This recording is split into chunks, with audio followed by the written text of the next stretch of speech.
David Oates. No, just to let all of you guys know, it was there was this on the radio, this insinuation on Gunderson's program that Art Bell was child molester. Pedophile, right. I remember those charges, but I never That knew was on his radio program. I never knew who made those charges. I did not know that Ted Gunderson had made them. Well, in reality, he didn't. He did not? He did not make those.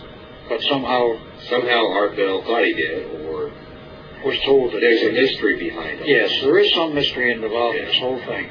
It became quite a problem with Art Bell. He went off the air twice because he's now back on, but it was basically because of family problems involving his son. I just watched this tape, so it's an interesting story. Yeah. But let's get back to Phil Schneider. Right. And the reason why people are listening to this is they want to get the rest of the story. Yes. So what else did he share with you? He mentioned the fact that he had been in Europe and in Russia, and though he claims he never rode on these underground railroad systems, he helped build them. And he says, among other things that he was aware of, was the huge pile of UFOs, of wrecked ones that we had, and that we were shooting down UFOs at the rate of approximately 7 a month. And did he see these piles of UFOs? Yes, he did personally. And where were they? He didn't specifically state where in the U.S., other than there was more than one. There were several piles of them. But he said while he was in Russia on NATO business, he looked into the matter over there, and he said they had football fields. He said fields full of junk UFOs cover 2 football fields. He said they were shooting them down at the rate of about 1 a day. And I said, well, what about the occupants? He says, I don't know what happened to any of the occupants. But he said the orders have been out for quite some time. This would mean prior to 95. That anyone who comes in to the Earth closer than, as I was told, a 250-mile periphery above the surface of the Earth, a 250-mile zone, safe zone for us, any closer than 250 miles above the surface of the Earth, they'd be shot down no matter who they were, friend or foe. They had to have clearance to come in closer, no matter who they were. Well, see, I would say, the listener would say, if these guys, these UFOs, these extraterrestrials, had the capability to do space travel, couldn't they counter our defensive measures? Not what we have now. We have particle beam weapon systems, a la Tesla, but of course vastly beyond what even Tesla dreamed of in terms of power. They now are so powerful that much of the research was done at Montauk Point in conjunction with the Montauk Project. But quite aside from that, we have them all over the planet now. There's some 36 major high-powered ones, from what I understand. And the power level is now to the point with one of the newer ones, which is a twin beam, particle beam, which is transmitted as a scalar transmission system. And if you know anything about scalar theory, which maybe some of your listeners will, if you cross 2 scalar beams so they cross each other, you manifest a strict electromagnetic beam with all of its manifestations at that crossover point. So what they do is they aim 2 of these particle beams in the scalar mode out into space wherever they want to. And when they wanted to, let's say, produce a physical manifestation such as converging on a UFO and blowing it out of the sky, they will focus it that way. Now, it will take a bit of power to do this.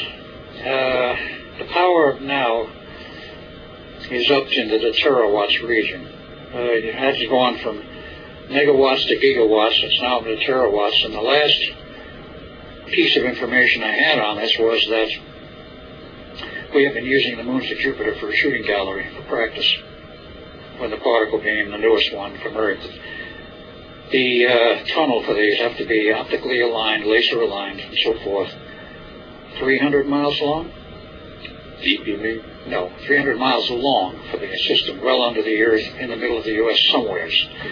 And, of course, now how they reflect the energy out and how they focus it, I do not know. But you think that's what they're using to get... That is what they're using to bore a hole through one of the moons of Jupiter, 25 miles in diameter from Earth. I think that will take care of any UFO that's out there, including in the Jupiter orbit. Well, of course, half the people listening to this are going to believe you, and the other half will not. I'm sorry I cannot give my sources of information on that, but I do have some rather good sources. Yeah. Okay. Well, what else did Phil tell you that was interesting in those private moments? Well, he showed me, of course, his scars, which were obvious. They're on the video. They're on the video. Right. There's nothing unusual about that. But he told me about one of his encounters in the underground when we were doing a bore for preparation to build an underground base. They said the typical procedure was they bored a large diameter hole, large enough to run a captain's chair down through. It was about 6 feet or so in diameter. And it could be earth boring, it could be laser, it could be whatever. But they bore this hole down, it says anywhere from 1 to 3 miles. The goal typically was between 1 and 3 miles, no less than 1 mile.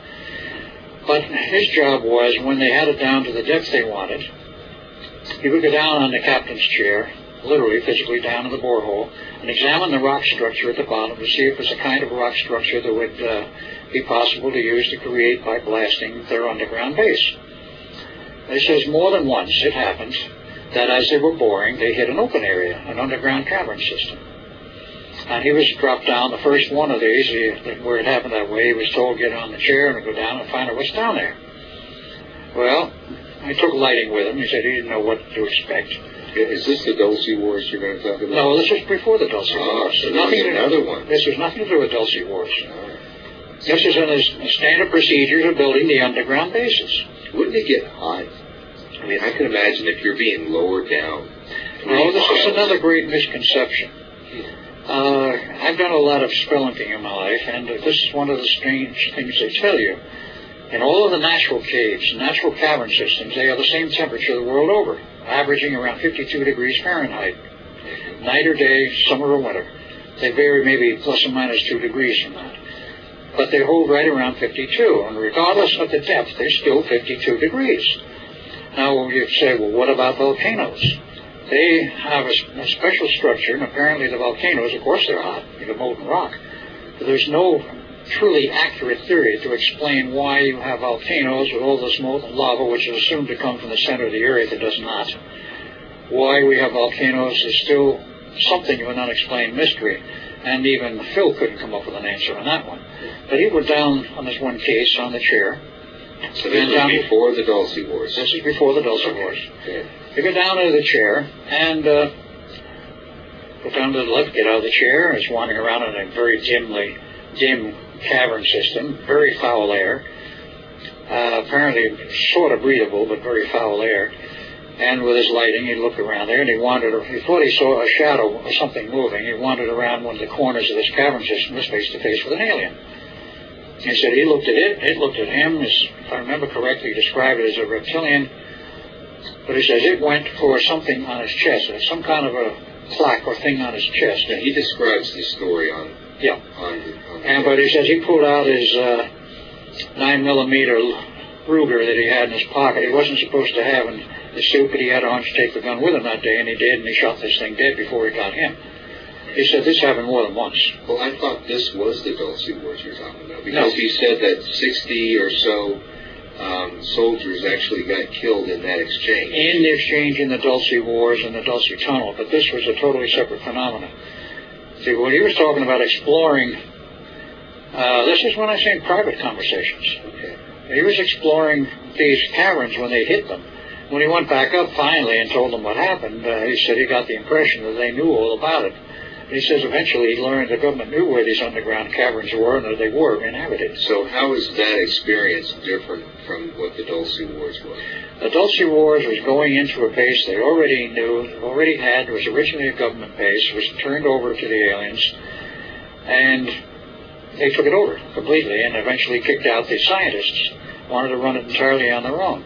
The government wanted it back, and this was in New Mexico, of course, and my understanding of the history of it, it was originally built as a storage depot for nuclear waste. But the governor of New Mexico at that time says, you're not dumping that nuclear waste here in an underground facility in New Mexico. You're not going to use it for that, even though it's already been built for that purpose. Eventually, it was adopted for the, I guess what one would say, the underground labs and experimentation, which took place at Dulce. The aliens were invited in, they more or less took it over, and then eventually totally took it over. But the attempt to get it back from the aliens, some 66 people went in fully armed,